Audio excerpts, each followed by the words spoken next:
اللہم صلی محمد و آل محمد.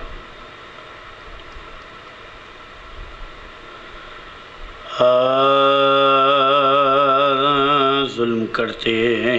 تھے جشے پر بانی شر بار بار کانپ جاتی تھی سلامی، کانپ جاتی تھی سلامی قبر برچیاں میدان میں کھاتے تھے جو اکبر بار بار مانی کلاتے دی خیمے سے مانی کلاتے دی خیمے شامیان شوم کی اللہ رے سنگی دلی مارتے تھے لال کو مارتے تھے لال کو شمر سے بولی سکینہ رحم کر معصوم ہوں مارتا ہے کیوں تماچے مارتا ہے کیوں تماچے ستمگار بار بار ظلم کرتے تھے جو شے پر جب لٹ کے کربلا سے اسیر ستم چلے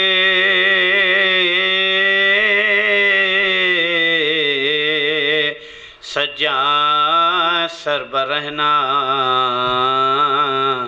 بدرد و علم چلے روتے سروں کو پیٹتے پابند غم چلے زینب نے لاش سے کاما زینب نے لاش سے کعبائیں مرنے سے آپ کے میے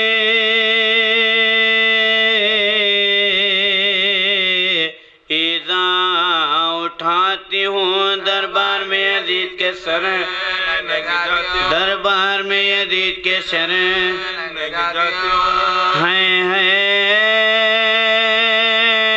میرے مسافر کرب و بلا حسین ہے میرے غریب میرے میں لقا حسین ہے تجھے نہ پانی کا قطع ہے تجھے نہ پانی کا قطع ہے تمام تن تیرا ٹکڑے ہے تمام تن تیرا ٹکڑے پیاسے گلے پا خنجرے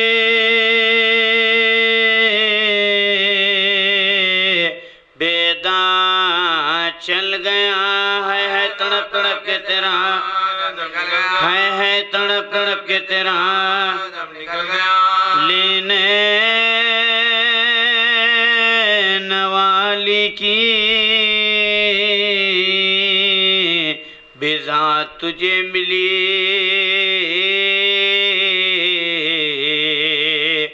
اے کربلا خدا کی امانت تجھے ملی اے خاک میری ماں کی ریاضت تجھے ملی لے زمین شام امامت لے زمین شام میں ہے امامت دامن تیرا بھرا میری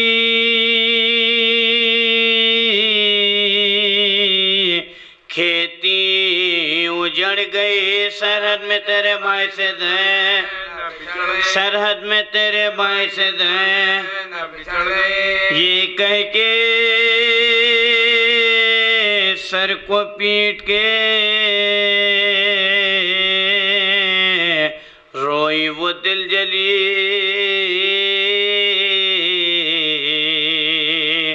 آ کر نجف سے ہار میرا دیکھو یا علی گردن رسن میں آپ کی بیٹی گردن رسن میں آپ کی بیٹی کہتی ہے ماریا سے وہ بات چشمت کہتی ہے ماریا سے وہ بات چشمت ہے میں کربلائے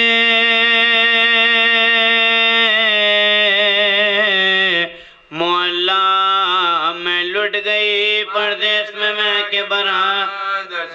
پردیس میں کے برا کیا لطف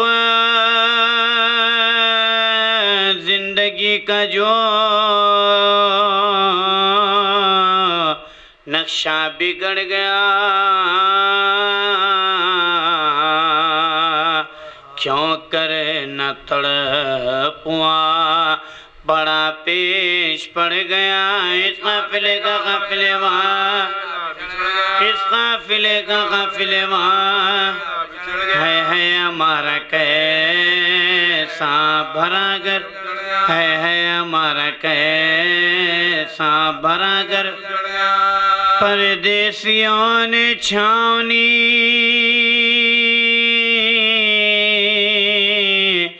جنگل میں چھائی ہے بھائی نے میرے کنے بھائی نے میرے کنے مہمان بلا کے ہم سے دغا کی لینوں نے کیا کیا نام پجوروں جفا کی لینوں نے کچھ بھی ذرا نہ شرمایا گردن کی فاقش ہے کی جدائی گردن کی فاقش ہے کی جدا کی لینوں نے خیمے جلا کے اہل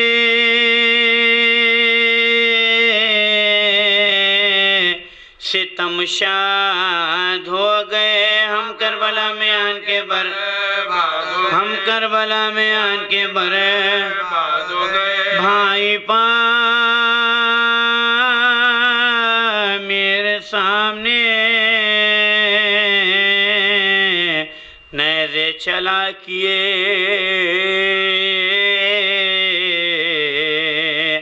تیغ و تبر بدن پا برابر لگا کیے شب شکر شکری منہ شب شکر شکری منہ اترانا شمر سینے سے بے سر اترانا شمر سینے ہم کربلا میں آن کے برے ہم کربلا میں آن کے برے فریاد ہم غریبوں کی سنتا نہیں کوئی کس سے کہے جو ہم پا مصیبت گزر گئی چادر بھی مجھ پانے کو سر کھولے شہر شام میں آئی میں سر کھولے شہر شام میں آئی میں آدھا ہمیں دکھا کے سر شہر الاتے ہیں افسام میں شقی کے مجھے افسام میں شقی کے مجھے لے کے جاتے ہیں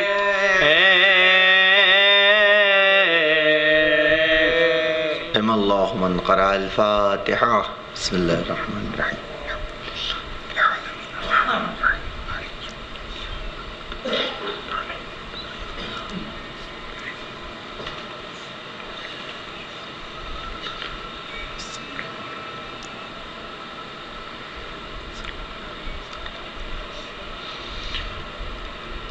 اعوذ باللہ من الشیطان اللعین الرجیم لا حول ولا قوة الا باللہ العلی العظیم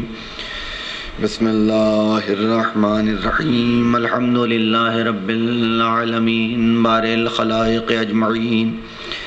والصلاة والسلام علی اشرف الانبیاء والمرسلین صاحب الحوض والکوثر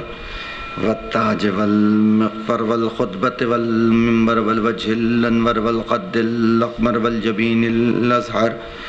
والحسب الاطہر والنسب الاشہر النبی الامی المکی المدنی القرشی الہاشمی الابتعی البتی التہامی الحجازی العربی الرسول المسدد المصطفى الامجد المحمود الاحمد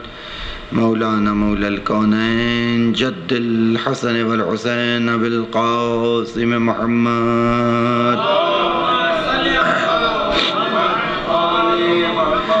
وعليه الطيبين الطاهرين المعصومين الداعين إلى سبيل الله بالحكمة وبالموعظة الحسنة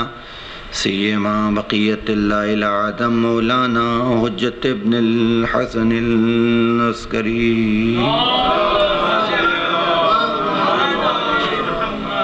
ما بعد فقد قال الله تعالى في قرآن المجيد وفرقانه الحميد وقوله الحق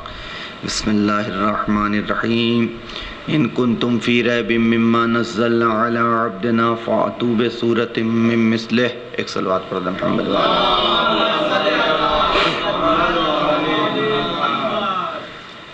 حضرات وہ مسلسل اعلان ہو رہا ہے کہ مجلس عزائے سید شدہ برائے سال ثواب میر محمد سعید خان اور ان کی اہلیہ محترمہ اور نواب سید مہدی علی خان مرحوم بتاریخ 13 محرم 7 بجے شام یہیں حسینی کوٹی کوٹلہ علی جا پر یہ مجلس اعضا مقرر ہے کہ جیسے انشاءاللہ بندائی خطاب کرے گا اور شرکت کے متولی ہیں سید عباس علی خان اور سید مصطفیٰ علی خان آپ حضرات شرکت کی استدعا ایک صلوات پڑھتے محمد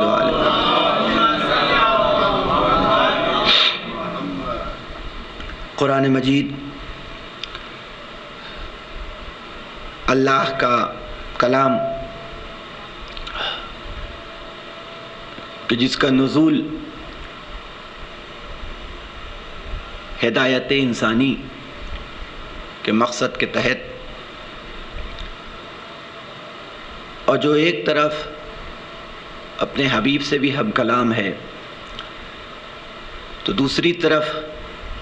ان لوگوں سے بھی گفتگو کر رہا ہے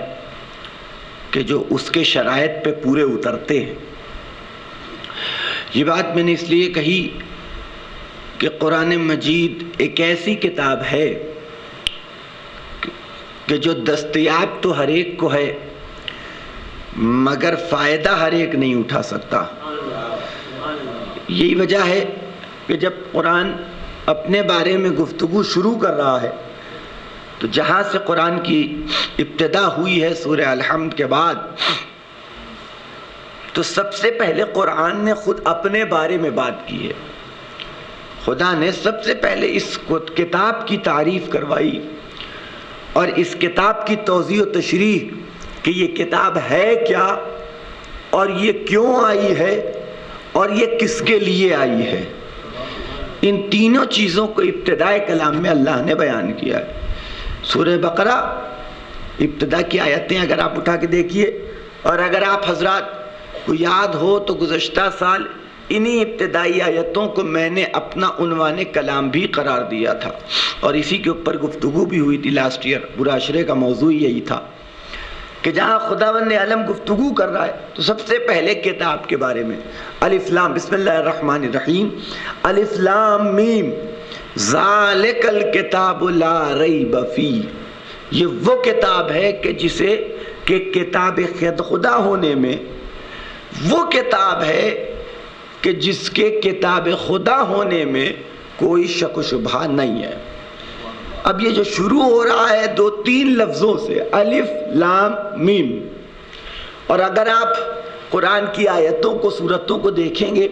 تو ڈھیروں جگہوں پہ اسی طرح کے الفاظ مل جائیں گے، الف لام میم، الف لام را نون کاہا یا عین سین عین صاد یا صاد یہ الفاظ مل جائیں گے. انہیں ہمارے ہاں اور مفسرین کی اصطلاح میں حروف مقطعات کہا جاتا ہے. توجہ رکھیے گا، وہ حرف کہ جو الگ الگ بیان کیے گئے ہیں انہیں حروف مقطعات الگ الگ. اب یہ ہے کیا حروف مقطعات؟ آپ کے سامنے رکھ دیا گیا، قرآن میں ہے. آپ اس کو قرآن سے الگ نہیں کر سکتے کہ آپ چاہیے کہ اس کو قرآن سے الگ رکھ کے پڑھیے اور گفتگو یہاں سے شروع کیجئے کہ ذالک الکتاب لا ریب فیہ. نہیں، آیت مکمل نہیں ہوتی جب تک کہ گفتگو الف لام میم سے شروع نہ کی جائے. وہ بہرحال لازم ہے شروع کرنا. اب کسی بھی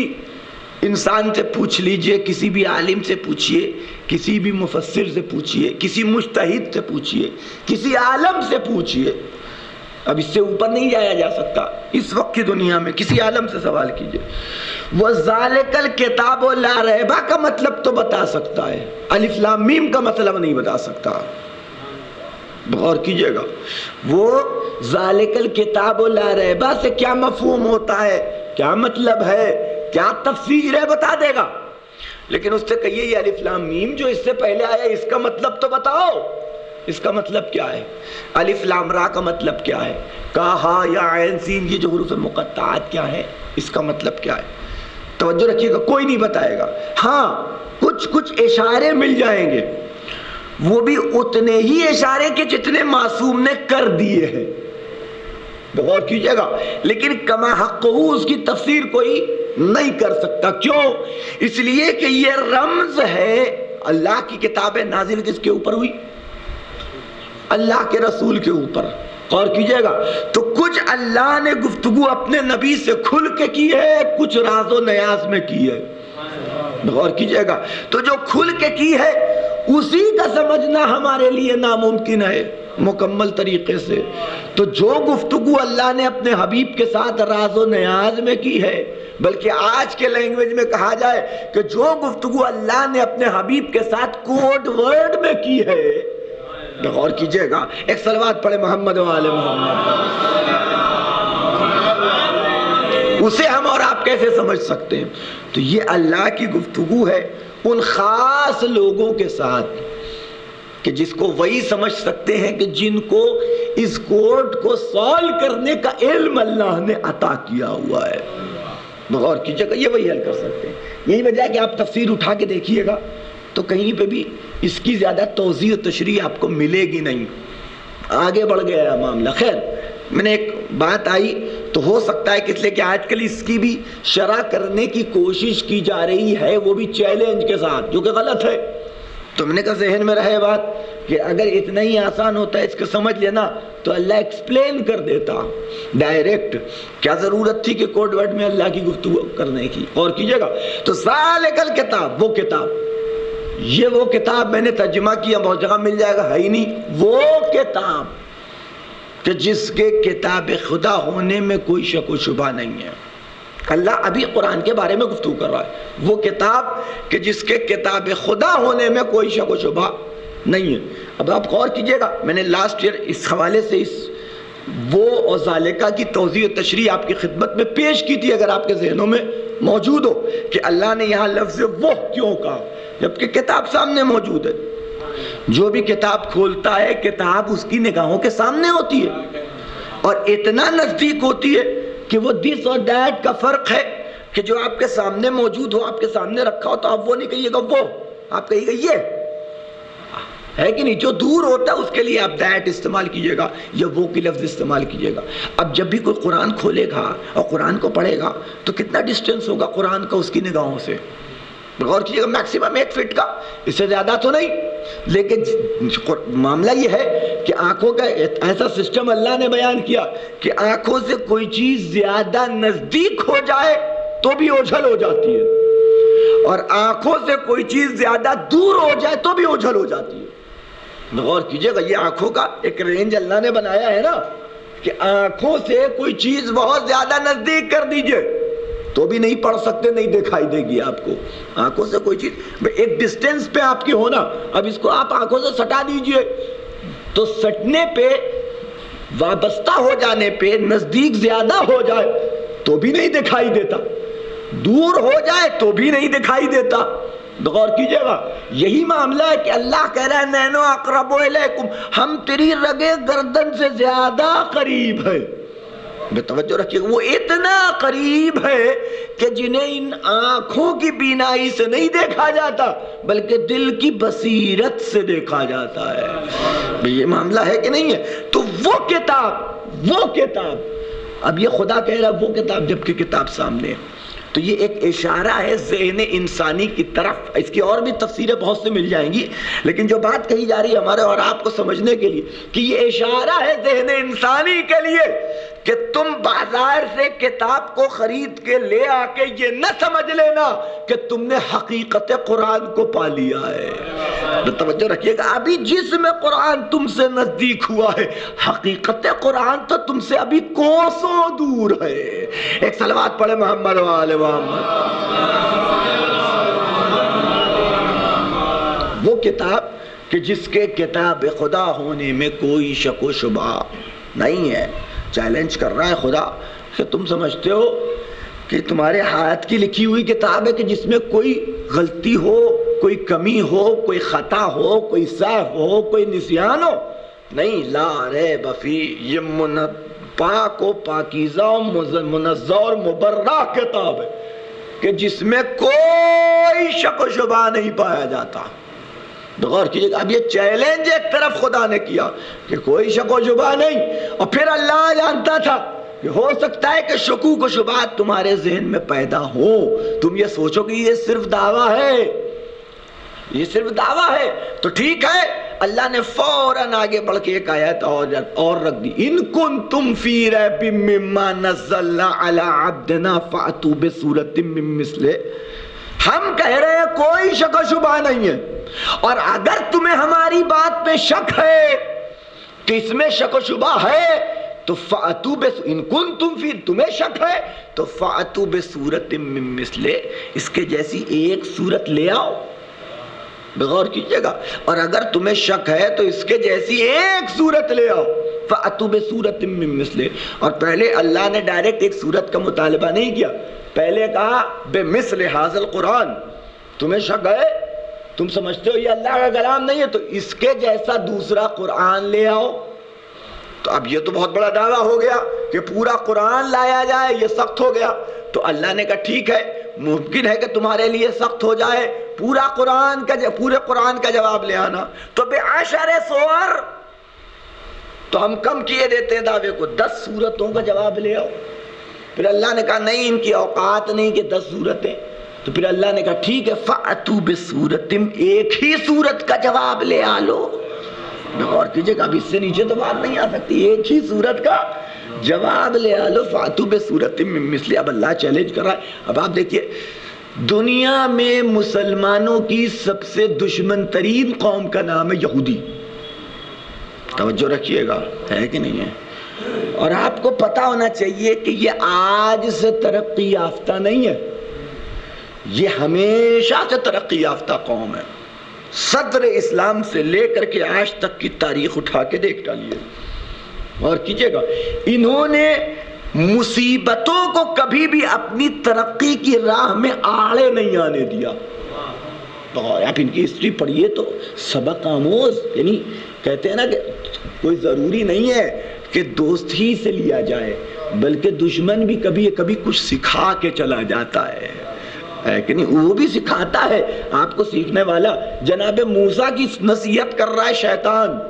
اب آپ سمجھ لیجئے وہ بھی سکھا سکتا ہے, وہ بھی. اللہ نے کہا بھی, آپ کے ذہن میں ہوگا, میں اس کو بھی کئی مرتبہ پڑھ چکا ہوں کہ جناب موسیٰ گزر رہے, شیطان نے کہا کہ آؤ موسیٰ تمہیں 100 عدد نصیحت کر دوں.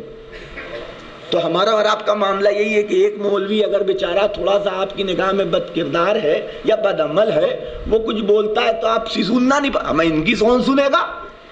یہ خود عمل نہیں کرتے, یہ خود ہی بے عمل ہے, کہہ کے گزر جاتے ہیں. وہی کام موسیٰ نے بھی کیا. جناب تیری نصیحت کی ضرورت نہیں, نکل یہاں سے, اور کہہ کے طور پہ آ گئے. آئے طور پہ, اللہ نے باتیں کی, پھر پوچھا کہ موسیٰ شیطان ملا تو کہاں کا, کیا کہہ رہا تھا؟ وہ کہہ رہا تھا 100 نصیحتیں تمہاری کر دوں. کہا تم نے کیا جواب دیا؟ میں اس کی نصیحت سنوں گا. آپ سوچئے, جو اللہ میاں سے بات کر رہا ہو ڈائریکٹ, بغیر تو غور کیجئے گا، اسے ضرورت ہے کہ وہ شیطان، تو اللہ کہتا کیا ہے موسیٰ پھر سنا کیوں نہیں تم نے؟ آپ تصور کیجئے گا، یہ ایک لمحہ فکریہ ہے، یعنی علم کی اہمیت بتائی جا رہی ہے، علم کی امپورٹنس بتائی جا رہی ہے، سیکھنے کی کیا اہمیت ہے قدرت کی نگاہ میں، اس اہمیت کو آگاہ کیا جا رہا ہے نسل انسانی کو۔ کہا موسیٰ سنا کیوں نہیں؟ کہا اس سے سنتا، کہاں اس سے سنتے، غور کیجئے گا، کہاں اس سے سنتے، کہا اب واپس جانا مل جائے، کہنا وہ آخر کی 6 سن لو، باقی کی 94 اپنے پاس رکھ، وہ 6 سنا دے۔ توجہ رکھیے گا میں کیا عرض کر رہا ہوں، واپس آئے حکم پروردگار، تو اس سے سنا جناب موسیٰ نے۔ ان میں سے ایک نصیحت بڑی امپورٹنٹ ہے جو میں اکثر بیان کرتا ہوں کہ موسیٰ ایک بات کا خیال رکھنا کہ جب بھی کسی نیکی کا ارادہ کرنا تو اس نیکی کو انجام دینے میں جلدی کرنا، ٹالنا مت، اور اگر ٹالا تو میں اپنا کام کر جاؤں گا۔ غور کیجئے گا میں کیا عرض کر رہا ہوں، یعنی یہ شیطان کی نصیحت ہے، جناب میں کوئی نیکی کا ارادہ کرو تو امیڈیٹلی مسجد بن رہی ہے، میٹنگ ہوئی، سوال کیا کہ بھئی اس میں چندہ دینا ہے، آپ نے بھی جوش میں آکا چلیے 10,000 یا 5,000 یا 20,000 میری طرف سے، اب وہاں تو کہہ دیا کہ ٹھیک ہے لائیے، ابھی تھوڑی چیک لے کے رکھا ہوں، گھر پہ آئیے گا کر کے لے جائیے گا، لیکن وہ گھر تک پہنچتے پہنچتے 150 خیالات شیطان آپ کے ذہن میں لے آتا ہے۔ توجہ رکھیے گا، کب 10,000 زیادہ بول دیا میاں، 5,000 میں کام چل سکتا تھا تمہارا، توجہ رکھیے گا، وہ 10,000 وہاں سے چلے تو 10,000، راستے میں آتے آتے تو 5,000، گھر تک پہنچ کے بیوی کو بتاتے 2,500، غور کیجئے گا، اور پھر اس کے بعد ایک لمحہ یہ بھی آتا اگر اس کو بھی ایک دن ٹال دیا، آنے والا آیا کہ آج نہیں کل لے لینا، تو غور کیجئے گا کل تک انسان یہ سوچتا ہے کیا میرے ہی اوپر مسجد کا بننا ٹکا ہوا ہے، یا اگر میں نہیں دوں گا تو کیا نہیں بنے گی، غور کیجئے گا۔ تو یہ آپ کار خیر سے رکے نہیں ہیں بلکہ شیطان اپنا کام کر گیا ہے۔ ایک صلوات پڑھے محمد اور کیجئے گا میں کیا کر رہا ہوں، ہے کہ نہیں؟ تو آپ تصور کیجئے جو بات میں کہہ رہا تھا، ایک صلوات پڑھے اس سے بہتر انداز میں نہ ہوگا۔ تو یہ جو قوم ہے آپ اس کو دیکھیے گا کہ اس کے اوپر کبھی بھی مصیبتیں جو آئیں کم آئی ہیں،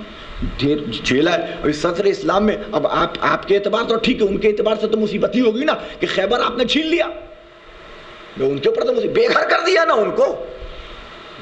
باہر نکال دیا، خیبر چھین لیا، مصیبتیں آئیں لیکن وہ ہارے نہیں مصیبتوں سے۔ غور کیجئے گا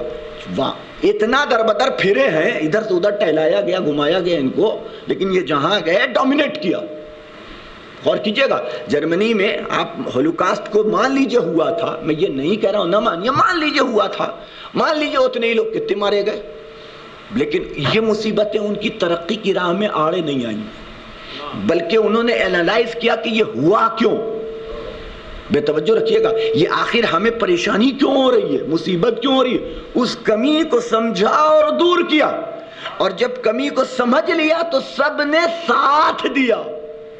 یہ بڑی امپورٹنٹ بات ہے کہ سب نے اپنی رہبری کا ساتھ دیا۔ نتیجہ یہ ہے کہ آج دنیا کی 3 بڑی طاقتیں، 3 بڑی لگام ان کے ہاتھ میں ہے۔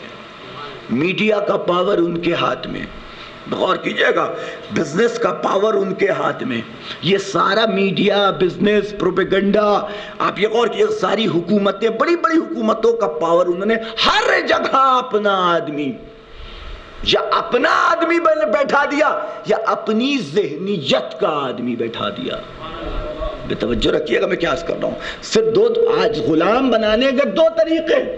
یا تو اس کے جسم کو غلام بنا لو یا اس کے ذہن کو غلام بنا لو۔ تو وہ غلامی تو ختم ہو گئی کہ جسم والی، کہ اب کوئی کسی کے جسم کو غلام نہیں بناتا بلکہ اب ذہنوں کو غلام بنایا جاتا ہے۔ توجہ رکھیے گا میں کیا عرض کروں، یہ زمانہ، یہ جو آج کا زمانہ، یہ بالکل مختلف ہے گزشتہ زمانوں سے، کہ آج کے زمانے میں جسم کو غلام بنانے کی ضرورت نہیں ہے، کام جسمی والا ہوگا، غور کیجئے گا، لیکن اگر آپ نے ذہن کو غلام بنا لیا تو کام وہی والا ہو رہا ہے، بس فرق اتنا ہے کہ پہلے کوڑے مار کے ہوتا تھا، اب سمجھا بجھا کے ہوتا ہے۔ بھئی وہ ذہنوں کو غلام بنایا جاتا ہے، ان کی برین واشنگ کی جاتی ہے۔ آپ تصور کیجئے کہ وہ کبھی ہارے نہیں، اتنی بڑی قوم، اور جاہل نہیں، علم کا پاور بھی اپنے ہاتھ میں، میڈیا کا پاور، معیشت کا پاور یعنی power of wealth, power of media, اور اس کے ساتھ علم بھی رکھا۔ یہ نہیں کہ جہالت خالی پیسہ نہیں، نتھنگ، پیسہ کیا ہے، علم کا پاور بھی ان کے پاس ہے۔ آپ کو عجیب بات بتاؤں، شاید ہو سکتا ہے آپ نے نہ سنا ہو، عربی لینگویج کس کی ہے؟ عربوں کی یہ لینگویج ہے کہ نہیں ہے؟ عربی لینگویج، اور مسلمان ہے اس وقت، کوئی عرب آپ کو غیر مسلم، تھوڑے بہت عرب آپ کو غیر مسلم مل جائیں گے لبنان میں، تھوڑے بہت عرب آپ کو غیر مسلم مل جائیں گے سیریا میں، بہت مختصر سی تعداد، بہت مختصر سی، ورنہ 99.9% عرب شیعہ مسلمان ہیں، مسلمان ہیں، عرب ہے، لینگویج ہے ان کی، توجہ رکھیے گا۔ اور آپ کو بتا دوں عربی لینگویج کی جو سب سے بڑی منجد ہے جسے لغت کہا جاتا ہے، وہ ایک یہودی نے لکھی ہے جسے المنجد کہا جاتا ہے۔ آپ تصور کیجئے، سوچنے والی بات ہے کہ نہیں ہے، لمحہ فکریہ ہے کہ یعنی عربی لغت یعنی جو سب سے بڑی مستند ترین لغات میں سے ایک مستند ترین لغت ہے کہ جو آپ کو ہر مدرسے میں شیعہ سنی کہیں ہو آپ کو مل جائے گی، المنجد نام ہی اس کا، المنجد، جا کے دیکھ لیجئے، وہ یہودی کی لکھی ہوئی ہے۔ سوچئے خالی ان کو نے اپنی لینگویج کے اوپر دسترس نہیں حاصل کی ہے، آپ کی لینگویج کے اوپر بھی کمانڈ حاصل کر لی ہے۔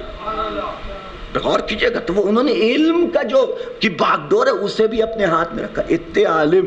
اب آپ تصور کیجئے کہ اتنے عالم ہونے کے بعد، اتنے عالم، اب قرآن چیلنج کر رہا ہے نا، فَأْتُوا بِسُورَةٍ مِّن مِّثْلِهِ، اس کے جیسی ایک سورت لے آؤ۔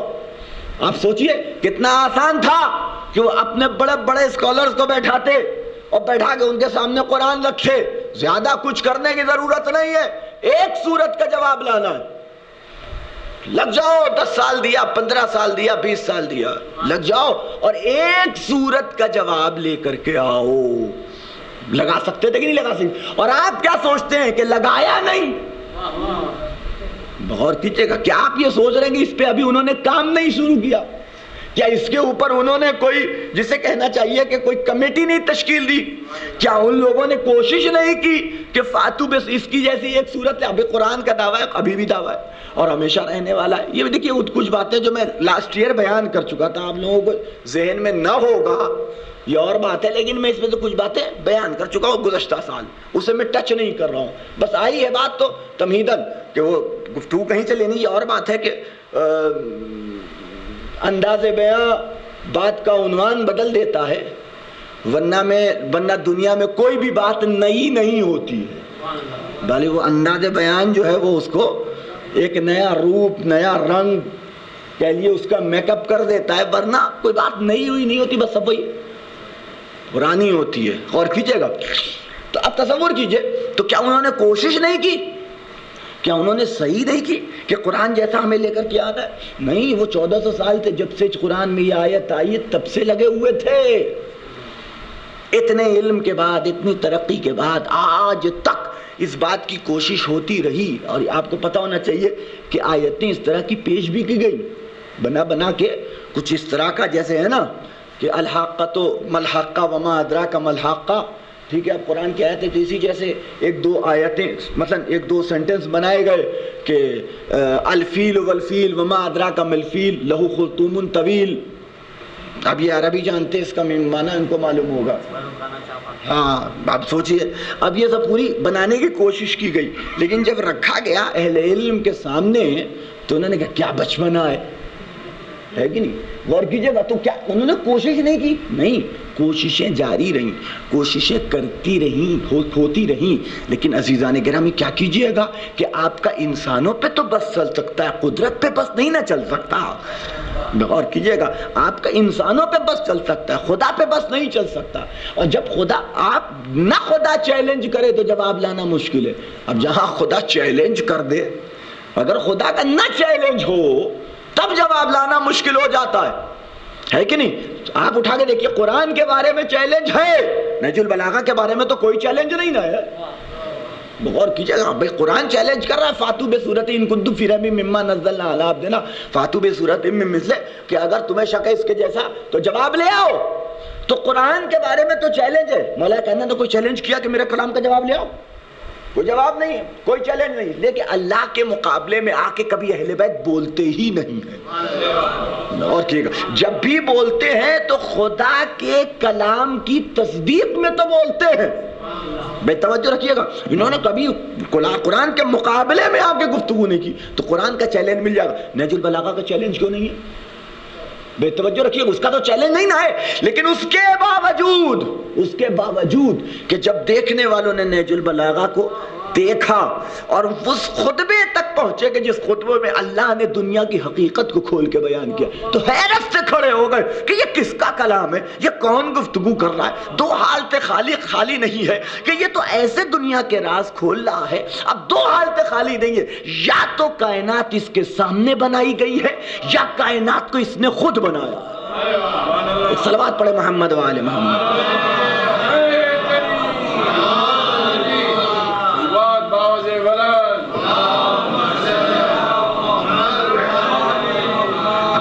وہاں تو کوئی چیلنج نہیں ہے، لیکن اس کے باوجود ہم یہ دیکھتے ہیں کہ جب وہ کلام سامنے آتا ہے،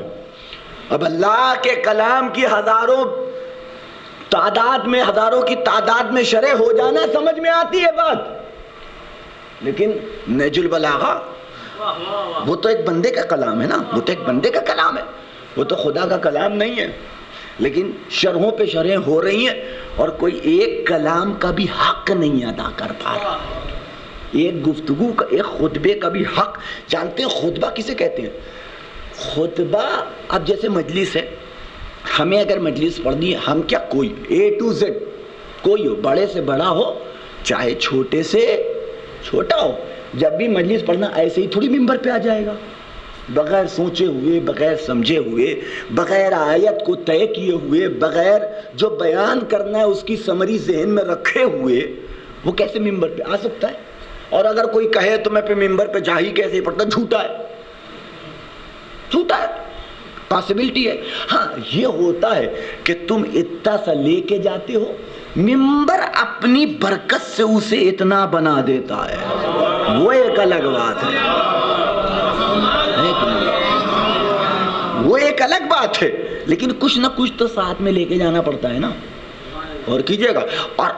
سوچ کر کے، سمجھ کر کے، ذہن میں بٹھا کر کے آیتوں کو، حدیثوں کو، موضوع سے متعلق جس موضوع پہ ہمیں بولنا ہے، اس آیت کے ذیل میں اس کا ترجمہ کیا ہوگا، اس کی تفسیر کیا ہوگی، اس کے اوپر علماء کے بیانات کیا ہیں، اس کے ساتھ ساتھ حدیثیں کون کون سی ہیں کہ جو ہماری بات کو سپورٹ کرتی ہیں، ان حدیثوں کو ذہن میں بیٹھانا، ان باتوں کو ذہن میں بیٹھانا، اس میں نکات کیا کیا ہیں، ان نکات کو نکالنا، ان کو، تب ممبر پہ آ کر کے خطیب گفتگو کرتا ہے۔ توجہ رکھیے گا، اور تب بھی کچھ نہ کچھ کمی کہیں نہ کہیں سے رہی جاتی ہے، تب بھی کچھ نہ کچھ کمی، زبان پھسلی، سلپ آف ٹنگ،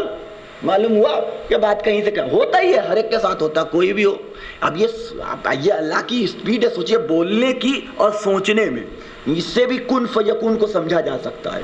یہ اللہ کے کن فیکون کو اس سے بھی سمجھا جا سکتا ہے کہ بولنے اور سوچنے کی اسپیڈ کتنی تیز ہے، کتنا برابر، یعنی سوچنے اور بولنے کے درمیان میں بہرحال فاصلہ ہے، لیکن ایسا فاصلہ ہے کہ جسے کسی میٹر سے ناپا نہیں جا سکتا۔ توجہ رکھیے، ہے فاصلہ، سوچنے، آپ ایک سیکنڈ میں جس وقت سوچ رہے ہیں اسی وقت بول رہے ہیں، محسوس ایسی ہوتا ہے، لیکن کچھ نہ کچھ ڈسٹینس ہے، گیپ ہے سوچنے اور بولنے کے درمیان میں۔ یہ اور بات ہے کہ کوئی مشین درک نہیں کر سکتی کہ کتنا ڈسٹینس ہے، تو آپ کے اندر اللہ نے اپنے کن فیکون کی ایک نشانی رکھی ہے۔ اور کیجئے گا، ایک صلوات پڑھے محمد وآل محمد۔ ابھی دیکھیے کمال، دیکھیے ابھی میں نے کہا نا کہ ممبر بڑھاتا، یہ سینٹنس قسم خدا کی ممبر کا ہے، یہ مثال میں نے جو کچھ دیا، ابھی آگے دیکھ کچھ سوچا نہیں تھا، یہ ممبر کی ہی برکت ہے۔ ایک صلوات پڑھے محمد وآل محمد۔ تصور کیجئے کہ وہ جو بول رہا ہے آدمی، تو ڈسٹینس سوچنا ہے، بولنا ہے، وہ نے اسی ایک ہی وقت میں سب کچھ ہے، کوئی الفاظ رٹ کر کے ممبر پہ نہیں آیا، وہ یہیں سے ادا ہونے، یہیں پہ طے کرنا ہے کہ کیا بولنا ہے۔ یعنی آپ سوچیں کتنا لمبا پروسیس اوپر تک جا رہا ہے، یہ چھوٹا موٹا، یعنی سوچ کے بولنے تک کے درمیان میں کوئی چھوٹی موٹی مشینری کام نہیں کر رہی ہے، بلکہ کئی مشینریز ہیں کہ جو ایک ساتھ حرکت کر رہی ہیں۔ توجہ رکھیے گا، بولنے والی مشینری زبان حرکت کر رہی ہے، اب زبان سے پہلے معاملہ سوچنے کا، وہ ذہن سوچ رہا ہے، خالی وہ مطلب کو نہیں سوچ رہا ہے، مطلب کو سوچنے کے ساتھ ساتھ اس مطلب کو کن الفاظ کے جسم میں پیش کرنا ہے، ان الفاظ کا سلیکشن بھی کر رہا ہے، غور کیجئے گا، اور وہ الفاظ کی ووکیبلری دھڑا دھڑ الفاظ کا پروٹیکشن بھی کر رہی ہے، غور کیجئے گا، وہ الفاظ فٹافٹ اپنے خزانے سے نکل کے ذہن تک پہنچ بھی رہے ہیں کہ اس مفہوم کو اس الفاظ کے ساتھ، اس مفہوم کو اس الفاظ کے ساتھ، اور فوراً زبان تک پہنچ رہا ہے اور ادا بھی ہو رہا ہے، اور ڈسٹینس بھی نہیں سمجھ میں آ رہا ہے، گیپ بھی سمجھ میں نہیں آ رہا ہے کہ بولنے سے اور اس پروسیس کے درمیان میں فرق کتنا ہے، غور کیجئے گا۔ تو یہ ہے، تو اسی لیے کمیاں رہ جاتی ہیں، اسی لیے جو بڑے بڑے علماء ہوتے ہیں وہ کبھی بھی اپنی تقریر کی ذمہ داری نہیں لیتے، غور کیجئے گا، وہ کبھی بھی اپنی تقریر کی ذمہ داری، وہ اپنی تحریر کی ذمہ داری لیتے ہیں، تقریر کی نہیں لیتے۔ کیوں؟ اس لیے نہیں لیتے کہ بھئی ہو سکتا ہے کچھ زبان سے نکل گیا ہو، غور کیجئے گا، ہم انسان ہیں، خطا کار ہیں، ہم سے خطا ممکن ہے، ہو سکتا ہے کہ کچھ ہماری زبان سے، اور اسی لیے علم کے معاملے میں یہ تقریر حجت نہیں ہوتی، اس کو آپ کنفرم سمجھ لیجئے، ہے کہ نہیں؟ وہ علم نہیں بنتا کہ جو یہاں سے سن رہے ہیں، یہاں سے سنیے، جا کر کے اس کی تصدیق کیجئے کتابوں سے، تب وہ مستند ہوگا، اور اگر آپ نے تصدیق نہ کی اور صرف ہم سے سن کر کے کہیں بیان کر دیا تو آپ کو کوئی عالم نہیں، جاہل ہی مانے گا،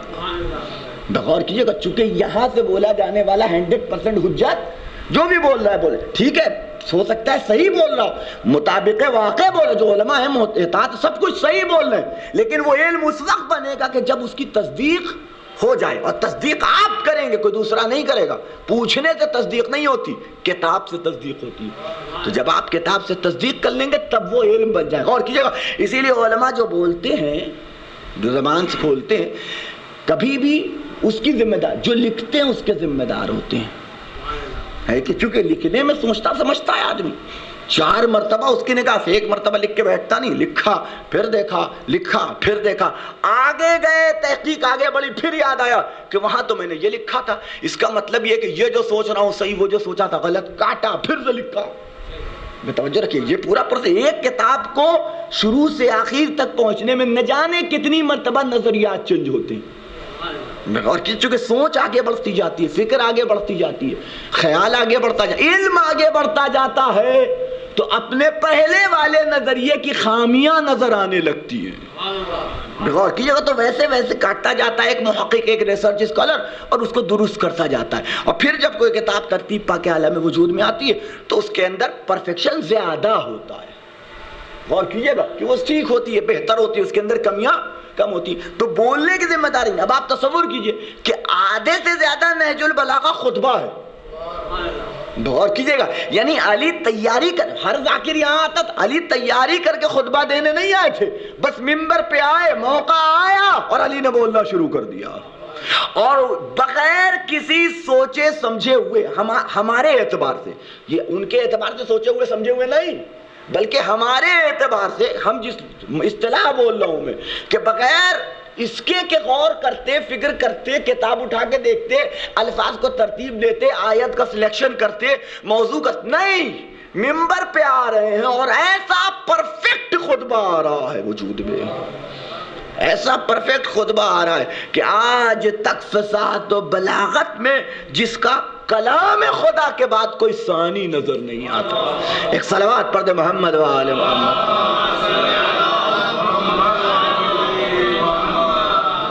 ایک اسے بہتر انداز میں نہ سنو۔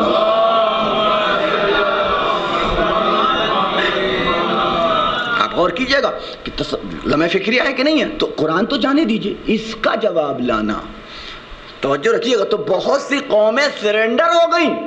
کہ قرآن کا جواب نہیں لایا جا سکتا، تو اتنے بڑے بڑے عالم اس قوم کے پاس ہیں کہ نہیں، تھے بھی ہیں بھی، انہوں نے ہر چیز، ہر مذہب کے اوپر باقاعدہ طور پہ ایک کمیٹی بنا رکھی ہے جو کہیں نہیں ملے گی آپ کو، کہ جن کا کام ہے صرف اس مذہب کے اوپر تحقیق کرنا،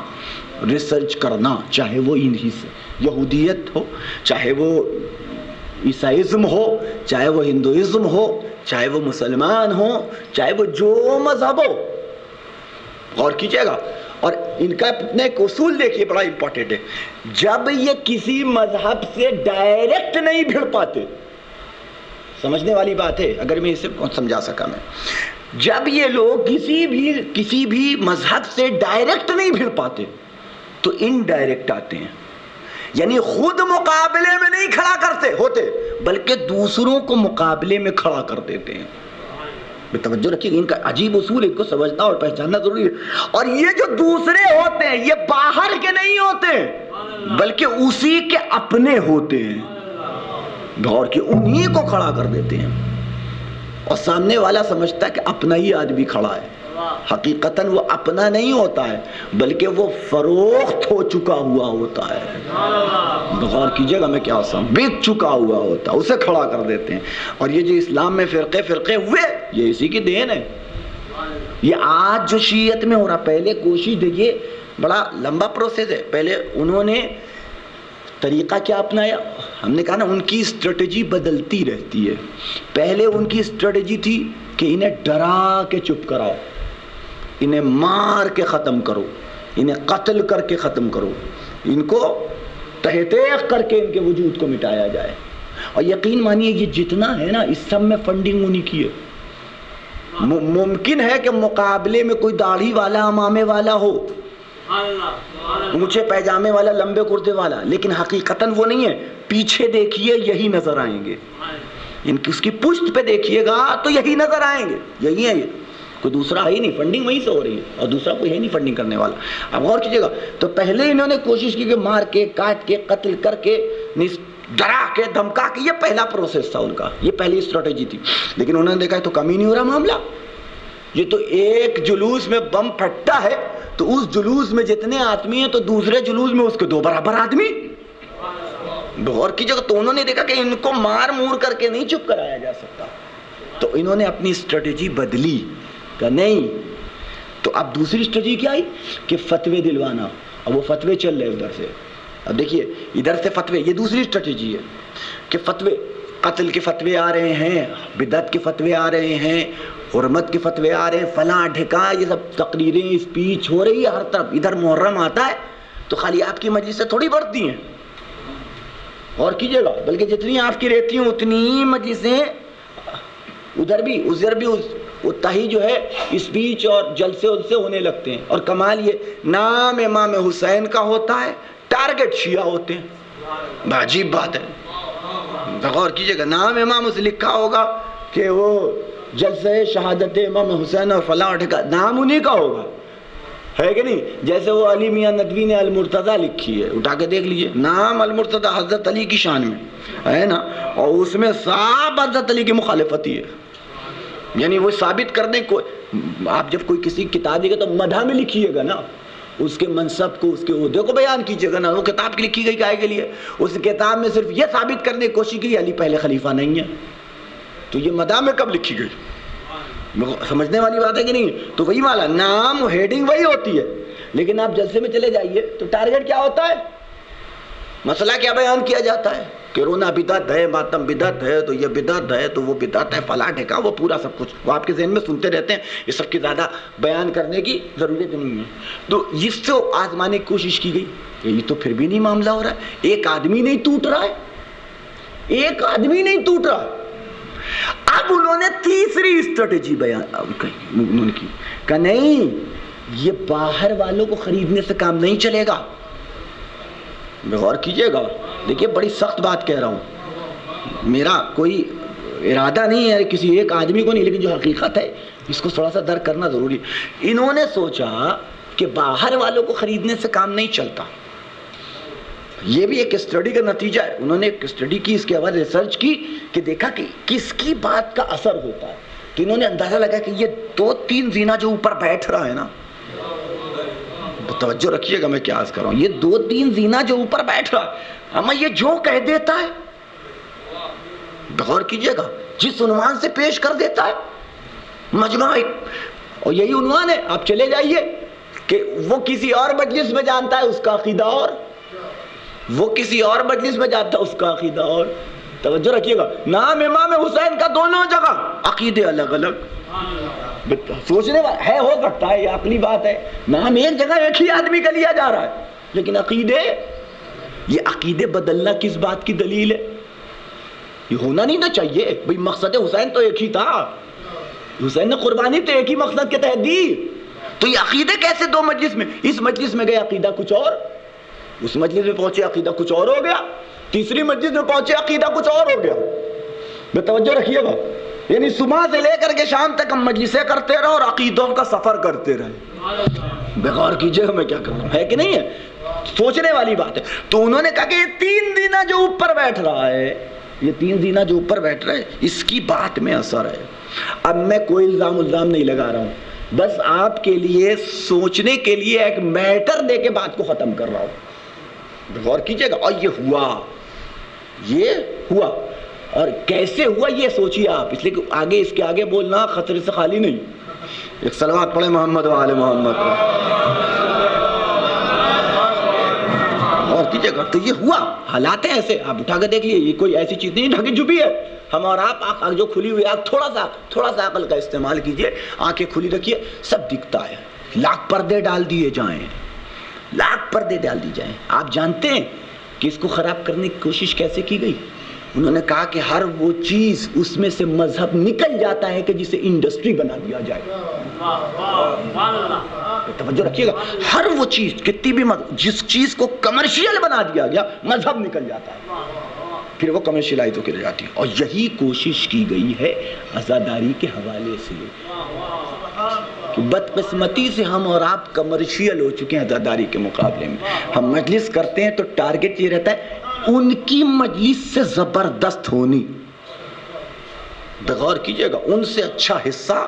ان سے اچھا ذاکر، ان سے زیادہ واہ واہ، ان سے زیادہ گریا، ان سے زیادہ دیر تک۔ بغور کیجئے گا، یہ ہے کہ ہوئے کہ غلط کہہ رہا ہوں تو بتائیے گا، ٹوکیے گا مجھے اگر میں غلط بول رہا ہوں، ہو رہا ہے کہ نہیں ہو رہا ہے ہمارے معاشرے میں۔ اس کا مطلب یہ ہے کہ ہم نے عزاداری کو عزاداری رہنے نہیں دیا ہے، بلکہ اس کو کمرشلائز کر دیا ہے، اس کو انڈسٹری بنا دیا ہے۔ غور کیجئے گا، جب کوئی چیز انڈسٹری اور کمرشلائز ہو جاتی ہے تو وہاں فاطمہ زہرا نہیں آتی، وہاں سید سجاد تشریف نہیں لاتے، وہاں رسول خدا کی آمد نہیں ہوتی، اس عزاخانے میں حسین مہمان بن کے نہیں آتے۔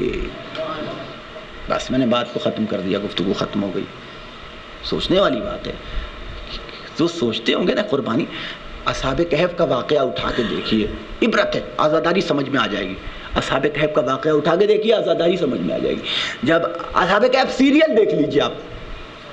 صرف سیریل دیکھ لیجیے، قسم خدا کی سمجھ میں آ جائے گی۔ آج کی عزاداری اور اصحاب کہف دونوں ملا لو، اصحاب کہف کا واقعہ اور آج کی عزاداری ملا لیجیے، سمجھ میں آ جائے گی۔ آپ سوچئے، یعنی ابھی ہم لوگ کل بھی بات کر رہے تھے کہ مجمع بڑھ گیا ہے، مجلسوں کی تعداد بڑھ گئی ہے، ذاکر باہر سے بڑے بڑے آنے لگے ہیں، بڑی بڑی مجلسیں ہونے لگی ہیں، لیکن اس کے باوجود ایک تشنگی سی محسوس ہوتی ہے، جو کل کی صرف اور صرف ماتم ہو جانے میں بھی نہیں محسوس ہوتی تھی۔ ذاکر نہیں ہوتا تھا، ذاکر نہیں، دو بند سوز سلام کے ہوئے تو ہوئے، نہیں تو خالی ماتم ہو گیا، پھر بھی تشنگی مٹ جاتی تھی۔ بزرگ ہمارے ہیں، گواہ ہوں گے، لیکن آج اتنی بڑی مجلسوں کے باوجود وہ تشنگی، وہ روح عزاداری انسان تلاش کرتا کہاں ہے؟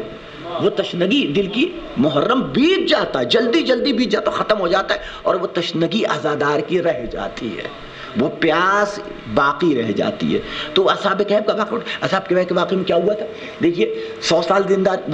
اللہ نے غار میں سلا دیا، غار میں سلا دیا۔ جب 100 سال بعد بیدار ہوئے نا اصحاب کہف، 100 سال بعد بیدار ہوئے، جب اٹھے اور باہر نکل کے آئے تو دیکھا، ارے یہ تو پوری عیسائیت پھیل چکی ہے، وہ دقیانوس اس کا زمانہ ختم ہو چکا، اور وہ عیسائیت پھیل چکی، سب عیسائی ہو چکے، نام عیسیٰ مسیح کا لیا جا رہا، ہر طرف وہ لگی ہوئی ہے، صلیب لگی ہوئی، یا عیسیٰ اور یا روح اللہ، یہ آوازیں، ان کو بڑا اچھا لگا کہ یہ اسی کا تو خواب دیکھا تھا ہم نے، اب تو سب عیسائی ہو گئے۔ وہاں پہنچے تو اب آپ سوچئے کہ اتنے سال جو سو چکا ہو، اس کے پوتے بھی بڈھے ہو چکے ہو، یہ جوان، اس کے پر پوتے بھی بڈھے ہو چکے، یہ جوان، اب جب گھر پہ پہنچے بہرحال جب نشانی بتائی اور لوگوں نے مان لیا ہاں یہی ہے، جب تسلیم کر لیا، اب وہ شہر فلاکت میں زندگی بسر کر رہا تھا، فقر میں تنگ دستی میں زندگی بسر کر رہا تھا، ہے کہ نہیں؟ وہاں کے لوگ غریب فقیر، کوئی پوچھنے والا نہیں، نادار، بزنس نہیں چلتا، کھانے کو نہیں ہے، لیکن ادھر یہ بیدار ہوئے اور یہ آئے تو یہ ایک معجزہ، جیتا جاتا زندہ معجزہ، پورے اطراف کے جتنی بھی ریاستیں تھی سب جگہ شہرت ہو گئی کہ آ گئے۔ نتیجہ کیا ہوا کہ ایک بھیڑ یعنی دوسرے شہروں سے لوگ آنے لگے، وہ ٹورسٹ پوائنٹ بن گیا، ڈھیروں لوگ آنے لگے۔ نتیجہ کیا نکلا کہ ان کی انکم بڑھنے لگی، حالات بدلنے لگے، خوشحالی آتی چلی گئی۔ اب آپ دیکھیے کہ اللہ نے انہیں آیت بنایا تھا اپنے کو پہچاننے کے لیے، لوگوں نے انہیں آیت بنا لیا اپنے مال میں برکت کے لیے۔ غور کیجئے گا میں کیا کہہ رہا ہوں، سوچنے والی بات ہے کہ نہیں؟ اب انہوں نے جب وہ ان کے کان میں پڑی، جب وہ گزر رہے لوگ بات کر رہے ہیں، جب اللہ اس کو سلامت رکھے، اس کی وجہ سے میرے گھر میں برکت ہے کہ نہیں، اس کی وجہ سے میرا بزنس آگے بڑھ گیا، اس کی وجہ سے ہمارے رزق و روزی میں اضافہ ہو گیا، ایسی بات انہوں نے کہا ہمیں اللہ نے زندہ کیا تھا کہ اللہ کی معرفت میں اضافہ ہو۔ غور کیجئے کہ اللہ نے ہمیں زندہ کیا تھا کہ اللہ کی معرفت میں اضافہ ہو۔ انہوں نے تو ہمیں اپنی دنیا بنا لیا، انہوں نے ہمیں کمرشیلائز کر لیا۔ دعا کی میرے معبود پھر سے سولا دے، ہمیں نہیں دیکھنا ہے، جا کے پھر سے سو گئے۔ غور کیجئے یہی واقعہ ہے نا، بزرگ یہاں بیٹھے ہیں جو لوگ اصحاب کہف اور وہ کیا کہلاتا ہے سورہ کہف پڑھی ہوگی، اس کی تفسیر دیکھی ہوگی، دیکھ لیں اس میں ایسا ہی ہے۔ غور کیجئے گا اب آپ ملا لیا آج کل یہی ہو رہا ہے کہ نہیں ہو رہا ہے۔ ہم عزاداری کر کے یہ نہیں کہتے کہ اللہ کے پہچاننے میں مدد مل گئی، توجہ رکھیے گا، ہمارے گھر میں ہمیں معرفت خدا، ہم یہ کہتے چونکہ عزاداری ہو رہی ہے اس لیے ہمارے گھر میں برکت ہے، رزق میں اضافہ ہے۔ ارے بھائی یہ تو بونس میں ملنے والا ہے، توجہ رکھیے گا، تمہیں اصل جو ملنا اس پہ خوشی نہیں ہے، بونس پہ خوشی ہے۔ سوچنے والی بات ہے کہ جو کیپٹل میں اضافہ ہو گیا معرفت خدا، یہ مقصد عزاداری ہے حسین کا، توجہ رکھیے گا، یہ اگر مل جائے تو برکت تو بونس میں آتی، یہ تو فیض عزاداری ہے، مقصد عزاداری ہے معرفت خدا، توجہ رکھیے، اور ہم فیض کے پیچھے پڑے ہوئے ہیں مقصد کو چھوڑ کے۔ ایک صلوات پڑھ دے محمد۔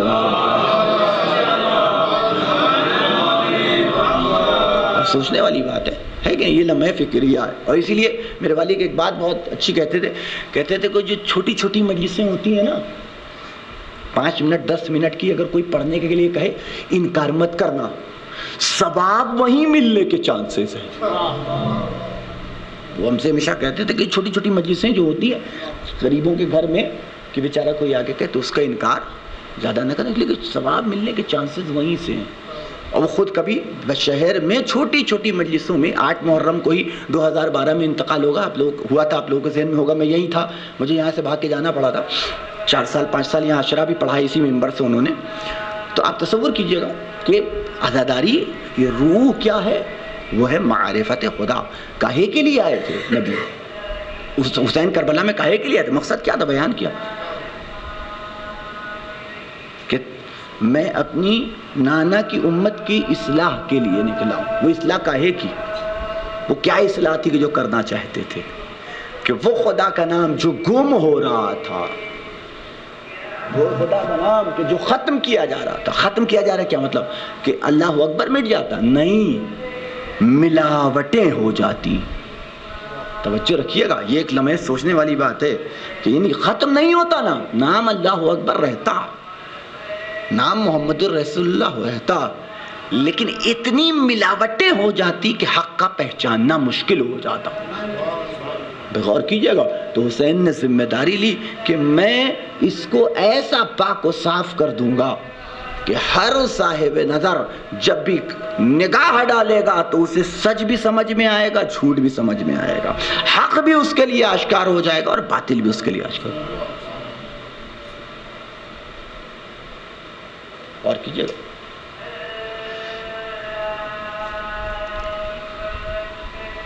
اللہ اکبر، اللہ اکبر۔ بس میں نے بات خود کو دیا تو عزاداری حسین کی اور حسین کی قربانی مقصد صرف ایک تھا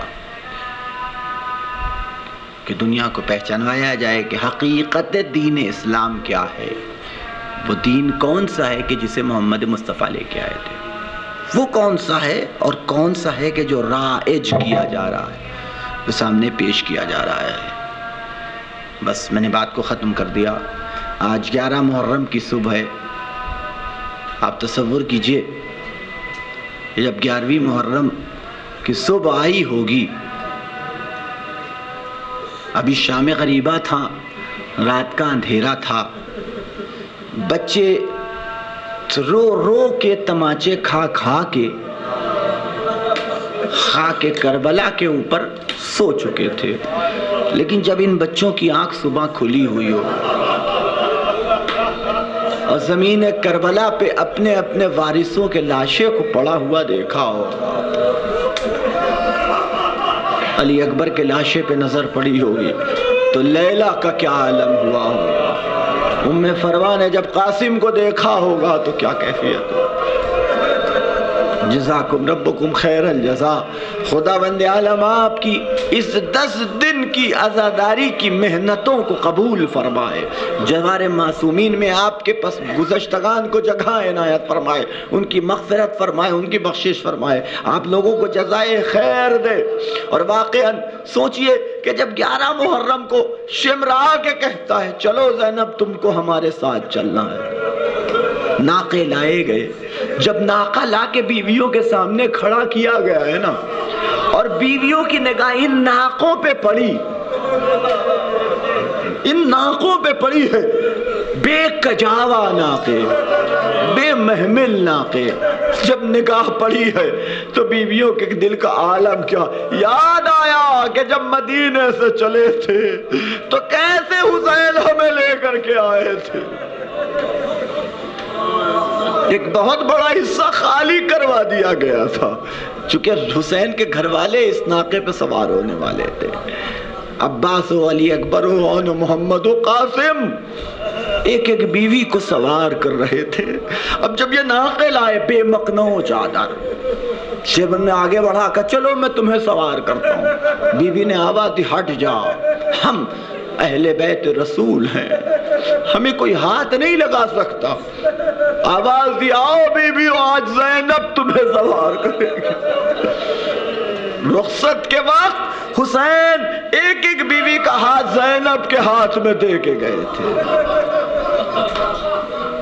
زینب تمہیں سوار کرے گی، ایک ایک بیوی کو بیوی جناب زینب سوار کر رہی ہے، رقیہ کو اپنے ہاتھوں سے سوار کیا، رباب کو اپنے ہاتھوں سے سوار کیا، ام لیلا کو اپنے ہاتھوں سے سہارا دے کے سوار کیا، ایک ایک کو سوار کرنے کے بعد ایک مرتبہ بیوی داہنے بائیں دیکھا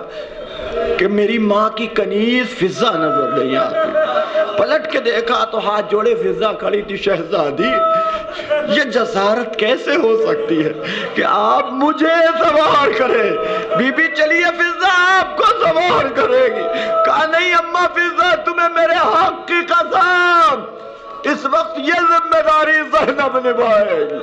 اپنے ہاتھوں سے زینب نے سہارا دے کے فضہ کو ناقے پہ سوار کیا، لیکن جب سب سوار ہو چکے تو ایک مرتبہ اپنے ناقے کے پاس آ کے کھڑی ہوئی، داہنے بائیں دیکھا ہوگا، عجب نہیں کہ ترائی کا رخ کر کے آواز دیو بھیا عباس ارے بڑی شان سے لے کر کے آئے تھے، بہن کربلا سے روانہ ہو رہی ہے، کیا بہن کو سوار کرنے نہ آؤ گے؟ عجب نہیں کہ لاش عباس تڑپی ہو اور آواز آئی ہو شہزادی ہاتھ کٹے ہوئے ہیں، اگر ہاتھ سلامت ہوتے تو میں آپ کو سوار جزاکم ربکم خیر الجزا۔ بیویوں کو سوار کیا گیا۔ اب جب لاشا چلا ہے تو اشقیاء نے ستم یہ کیا، جب قافلہ چلا ہے تو اشقیاء نے ستم یہ کیا کہ لاشوں کے درمیان سے قافلے کو گزار دیا، لاشوں کے درمیان سے۔ جب بیویوں کی نگاہ پڑی ہے ان بے سر کربلا کی زمین پہ پڑے ہوئے لاشوں پہ تو بیویاں برداشت نہ کر سکی، ہاتھ بندھے ہوئے تھے، ہاتھ پشت کو بندھے ہوئے تھے، لیکن بے قراری کا عالم یہ تھا کہ بیویوں نے اپنے آپ کو ناقے کی پشت سے زمین پہ گرا دیا. لیلا علی اکبر کے لاشے کی تڑپ بڑھی, فروا قاسم کے لاشے کو آواز دیتی ہوئی آگے بڑھی, زینب بندھے ہوئے ہاتھوں سے نشیب میں آئی, بھائی کی لاش کے پاس پہنچی, دیکھا ٹکڑے ٹکڑے لاشا ہے.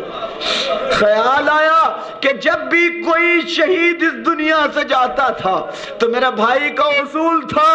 کہ ہاتھوں کو بلند کر کے آواز دیتا تھا, ربنا تقبل منا, ہے میرے معبود اس قربانی کو مجھ سے قبول کر. لیکن اب کون ہے کہ جو حسین کی لاش پہ کھڑا ہو کے یہ جملہ کہے؟ بی بی نے ایک مرتبہ اپنے گھٹنے زمین پہ ٹیکے, ہاتھوں کو بلند کیا, ربنا تقبل منا, اے میرے معبود وہ 71 قربانی حسین کی طرف سے, یہ حسین کی قربانی زینب کی طرف سے.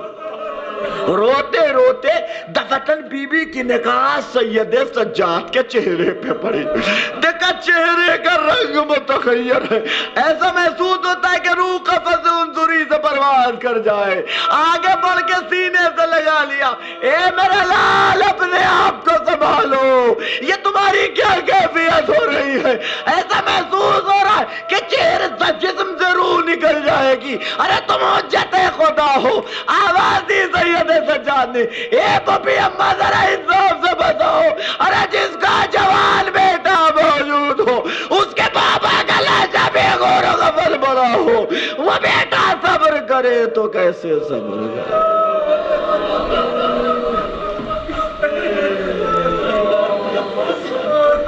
انا للہ و انا الیہ راجعون فسيعلم الذین ظلموا ای منقلب ينقلب.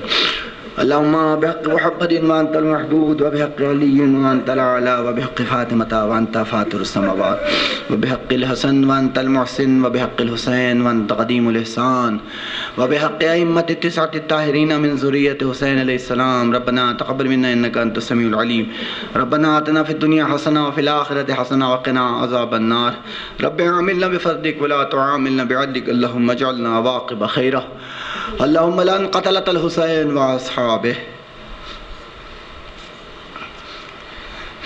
ایک مجلس اعزا پرس سید الشہداء 11 محرم آج ہی کے دن 4 بجے شام بمقام ڈیوڑی حسینیہ نواب عنایت جنگ بہادر 4 بجے شام آج ہی کے دن جسے بندہی خطاب کرے گا, اور لیڈیز کے لیے بھی انتظام ہے, اور چشمبرہ ہیں محمد جعفر حسین خان. ایک مجلس سید الشہداء یہیں کے اوپر میر محمد سعید خان مرحوم اور ان کی اہلیہ مرحومہ اور سید مہدی علی خان مرحوم کی ایصال ثواب کے لیے 13 محرم بوقت 7 بجے شام یہیں حسینی کوٹھی 8 کوٹلہ علی جہاں میں جسے بندہی خطاب کرے گا. آپ شرکت کی استدعا ہے, اور شرکت کے متمنی سید عباس علی خان اور سید مصطفیٰ علی خان.